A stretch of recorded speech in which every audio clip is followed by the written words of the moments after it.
السلام علیکم ورحمۃ اللہ۔ اردو ہے جس کا نام ریختہ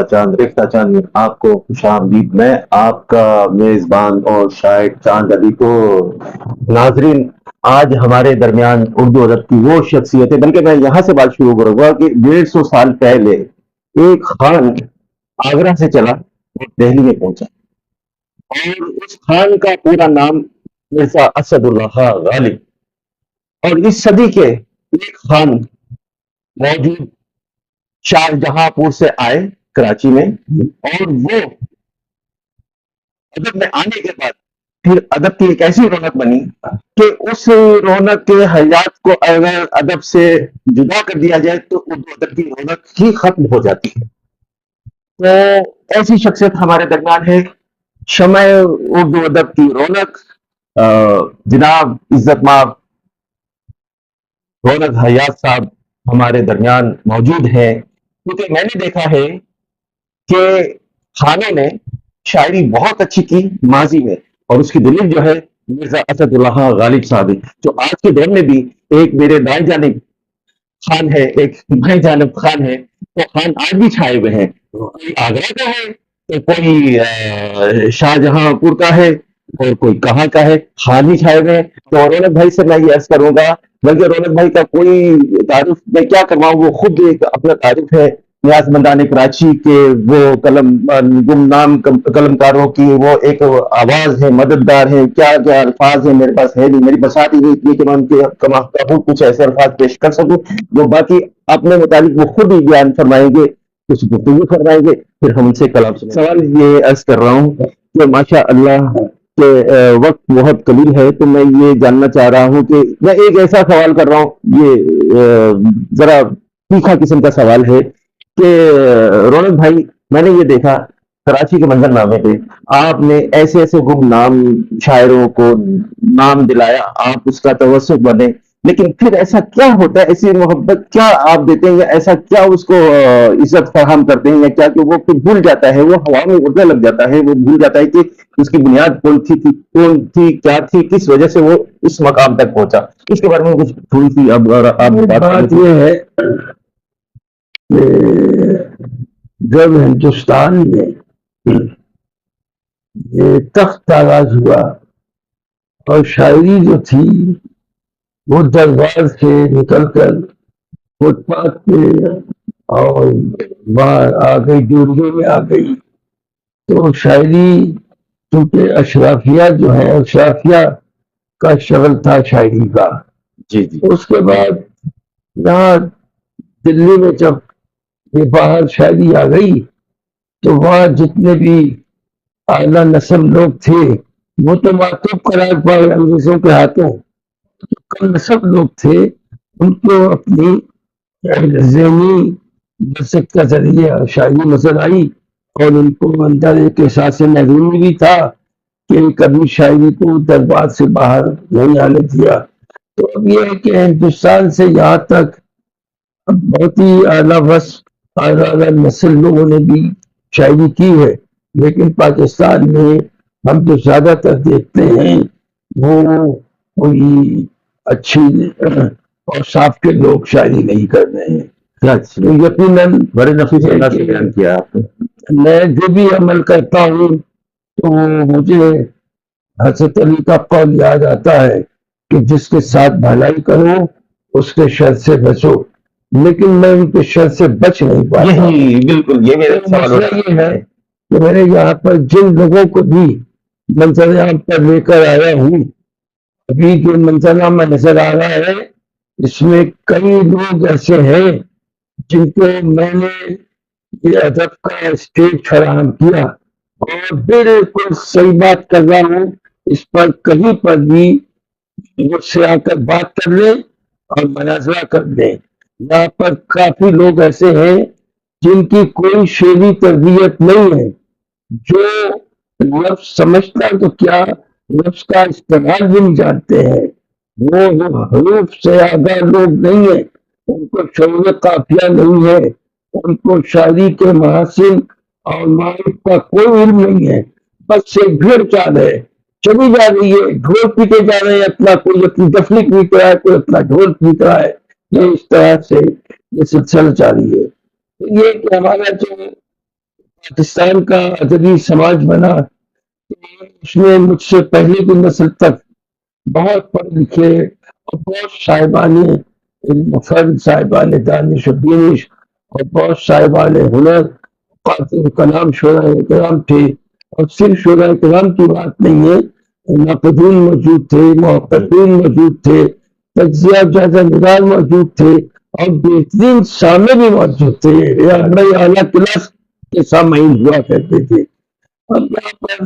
ابھی دیکھ رہے ہیں کہ جب بڑے لوگ چلے گئے تو وہ جتنے فتویٰ بولے تھے وہ اپنے آپ کو قدامت سمجھ رہے ہیں. تو خیر ان کا بھی یہ دور نہیں رہے گا، ان کا عروج بھی رہے گا. اس لیے کہ جو حقیقت ہوتی ہے، سچائی ہوتی ہے، صداقت ہوتی ہے، وہ ہمیشہ رہنے والی چیز ہوتی ہے.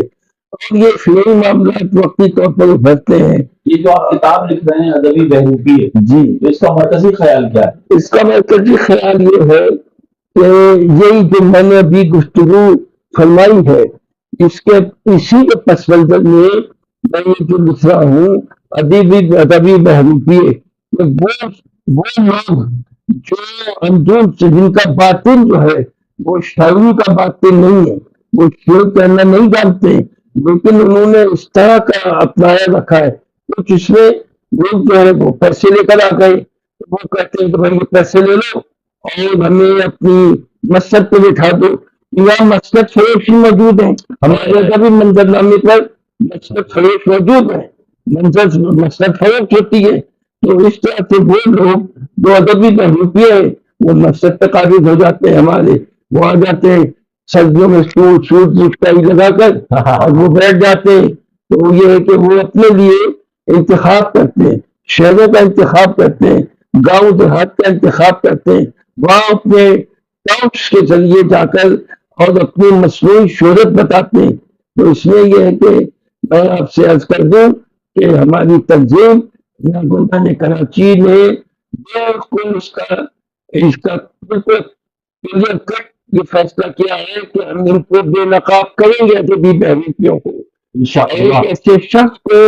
جس کا کوئی ادبی دستاویز موجود نہیں ہوگی اس کو ہم بے نقاب کریں گے، چاہے کوئی تنظیم بھی اس کی کرے گی سزا، ہم اس کو تنقید کریں گے کہ آپ جب تک اس شخص کی دستاویز نہیں آپ شو کریں گے اس کو مسجد پہ بیٹھنے کا حق نہیں ہے. یہ تو ایسی بات ہے کہ ہزار تسلے اور انگار برسے. ہم نے جو جہت دیکھا ہے بھائی فراست نسی صاحب جو ہے انہوں نے تو بہت زمانہ دیکھا، ہندوستان کو بھی دیکھا، پاکستان کو بھی دیکھا، اور بڑے شعراء کرام اور بڑے قلمکاروں کے ساتھ ان کے مراسم رہے. تو میں بھی ان کے ساتھ خاک پا کے برابر نہیں ہوں، بہت بڑے آدمی ہیں، بہت بڑے شاعر بھی ہیں، سمجھے آپ. اور الحمدللہ اس وقت جو مجھے حلقہ دستیاب ہے وہ حلقہ جو ہے شاعری کا وہ بالکل سچے لوگوں پر مشتمل ہے. ہمارے فیاض علی فیاض صاحب آپ دیکھیے کیسا شعر کہتے ہیں، یا ایسا شعر کہتے ہیں تو اسٹیج کے اوپر بالکل چھا جاتے ہیں. اسد بھائی کا شعر ہے، یہ ایک پڑھے لکھے شاعر کا شعر ہے، ایک صاحب دانش کا شعر ہے، صاحب بینش کا شعر ہے. اس کے اندر پورا ایک تاریخی پس منظر ہوتا ہے. تو اسی طرح ہمارے حلقے میں جو ہے وہ صاحبزادہ صاحب بھی ہے. تو صاحبزادہ صاحب کا جو بھی شعر ہوتا ہے وہ بالکل طہارت سے بھرپور شعر کہتے ہیں. طہارت سے بھرپور شعر ہوتا ہے ان کا، اور ان پر کوئی کسی قسم کا کوئی اعتراض آج تک نہیں ہے. بڑے بڑے شاعروں پر ہم نے اعتراض، ہم نے 80 کی دہائی میں جنرل کا مسئلہ پاکستان میں یا ہم نے سب سے پہلے ہم نے یہ مسئلہ اٹھایا تھا. اس کے بعد میں پھر ہم تنظیم کا سازی میں مصروف ہو گئے. ہماری ریاض کراچی نے جس طرح کے پروگرام کرائے اور جو ہمارا منشور ہے وہ کسی بھی ادبی تنظیم کا منشور نہیں ہے. بس سب چاہتے ہیں کہ وقتی طور پر ہمیں کہیں سے فنڈس اویلیبل ہو جائے، ہم نے مشاہدہ کرا دیں. تو یہ کہ ہم نے کچھ جس طرح آپ نے سوال کیا اس میں یہی کہوں گا کہ ہم کچھ لوگوں میں تھوڑی سی ہوا بھرتے ہیں تو کچھ ہوا زیادہ بھر جاتی ہے. اب ہمارے شاعر دل نواز، ہمارے جو ہم سے جڑے ہوئے ہیں، اور ہمارے بھی تو بہت نہایت محبت بھی ہے، نہایت تعظیم بھی ہے۔ یہ کیا نام ہے، احمد سعید صاحب، تو احمد سعید صاحب نے اپنی زندگی میں بہت محنت کی، ان کا سفر بھی طویل ہے، تعلیم ان کی جو ہے وہ کئی شہروں کی تعلیم ہے، یہ کہ ان کی انہوں نے تحقیقی سے ہجرت کی، کراچی آئے، محنت کی، اور چھوٹی آبادیوں سے بڑی آبادی تک اللہ نے بہت عزت دی ہے ان کو، اور اس دوران ان کا ادبی سفر بھی رہا۔ ابھی یہ کتاب کی شائع ہوئی ستاروں کے آسمان، تو ان کی کتاب میں جتنے افراد شریف میں محبت کرنے والے پاکستان کی تاریخ میں کسی کتاب میں سے لوگ شامل نہیں ہوئے۔ کیا اسی طرح ہمارے حلقے میں مرزا سلیم بیگ صاحب ہے، بالکل جنرل آدمی ہے، head of the department university میں، اور نہایت ان کے بے شمار شاگرد میں، حیدرآباد میں، جیت آباد میں، کہاں کہاں کے شاگرد میں چلے فاروق اطہر سعیدی صاحب ہے، صاحب ہے صاحب، انہوں نے تو حیدرآباد کے ایک صاحب کو بڑا دعویٰ تھا تو میں بہت بڑا شاعر منتظر ہے، تو ان کے کچھ بات ہوئی تو انہوں نے فیس بک پر لکھ دیا کہ آپ نے تو مجھ سے یقین ہے تو آپ کا استاد، یہ لوگ ہمارے حلقے میں موجود ہیں۔ ہمارے چاندلی ہمارا جوائنٹ سیکرٹری ہے، میں کہتا ہوں اس کو مشورہ دو اور اس کے بعد اس کا کمال دیکھو، یہ سب چیزیں ہیں۔ اور میں یہ سمجھتا ہوں، میں نے یہ جس پوری گفتگو فرمائی، یہ میرا قبول میں تو خاک پاؤ ہوں اپنے بزرگوں کی، یہ سب جناب محمد کی جلوہ دلی۔ سبحان اللہ۔ بہت شکریہ، میں نے بہت وقت آپ کا لے لیا، میں ریختہ چاند کے چینل پر سب آپ کا شکریہ ادا کرتا ہوں۔ اس کے ساتھ میں غزل پیش کرتا ہوں، آپ سب سے اجازت چاہتا ہوں۔ ایک عرض کرنا چاہتا ہوں کہ رونق بھائی کے لیے انہوں نے ابھی حضور کا ذکر کیا تو مجھے فوراً جو ہے برجستہ مجھے جو ہے مثال ہے، کوئی مثال نہیں ہے تمہاری عظمت کی، میرے حضور کی رحمت کا تم پہ۔ سبحان اللہ، سبحان اللہ، واہ واہ واہ۔ غزل پیش کرتا ہوں آپ کی اجازت کے۔ دریائے محبت ہو سمندر کی طرح ہو، دریائے محبت ہو سمندر کی طرح ہو، تم آنکھ میں ٹھہرے ہوئے منظر کی طرح ہو۔ دریائے محبت ہو سمندر کی طرح ہو، دریائے محبت ہو سمندر کی طرح ہو، تم آنکھ میں ٹھہرے ہوئے منظر کی طرح ہو، اور میں گردش حالات و مصائب کی طرح ہوں، میں گردش حالات و مصائب کی طرح ہوں، تم دست شناسوں کے مقدر میں گردش حالات و مصائب کی طرح ہوں، تم دست شناسوں کے مقدر کی طرح ہوں، میں جیت کے ہاری ہوئی بازی کے ہوں جیسا،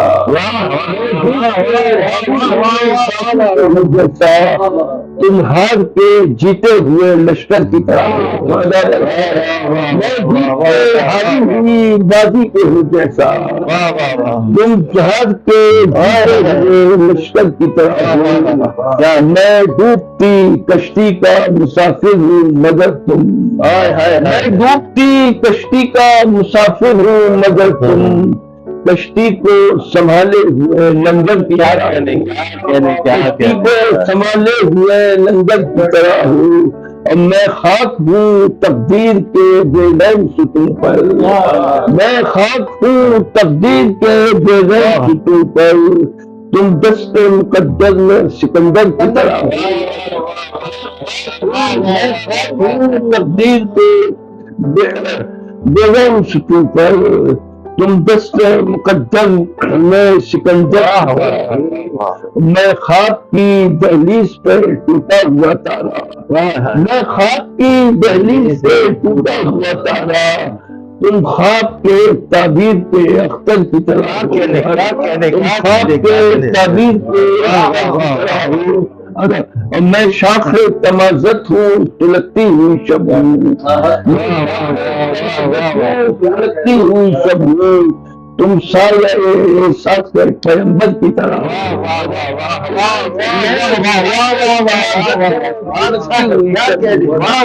تم سایہ ساتھ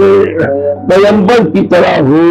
اور میں دیدۂ پورنم کی ہوں تصویر مگر تم، میں دیدۂ پورنم کی ہوں تصویر مگر تم آئینہ افلاک سکندر کی طرح ہوں، اور میں شام خلیفہ کے 72 کی نشانی، کی نشانی میں سنا دستہ خنجر کی طرح ہوں،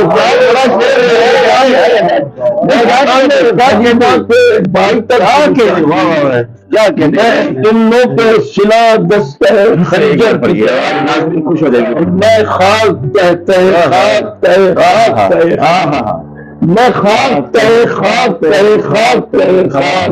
تم مشک ہو عنبر ہو گلشن کی طرح، خاک تحت خاک تحت خاک تحت خاک، تم مشک ہو عنبر ہو گلشن کی طرح ہو، اور میں باب رفاقت ہوں پرندوں کی دعا ہوں، پرندوں کی دعا ہوں، تم میرے لیے گنبد بے در کی طرح، میں باب رفاقت ہوں پرندوں کی دعا ہوں، تم میرے لیے گنبد بے در کی طرح، آخر شہر کے میں ہجن کی اجڑی ہوئی بستی کا دیا ہوں، میں ہجن کی اجڑی ہوئی بستی کا دیا ہوں، تم بس پہ بے سوئے معطر کی طرح، جس میں میری یادوں کے چراغوں کی ہے رونق، جس میں میری یادوں کے چراغوں کی ہے رونق، تم شہر تمنا میں گھر کی طرح، محبت ہو سمندر کی طرح ہو، تم آنکھ میں ٹھہرے ہوئے منظر کی طرح.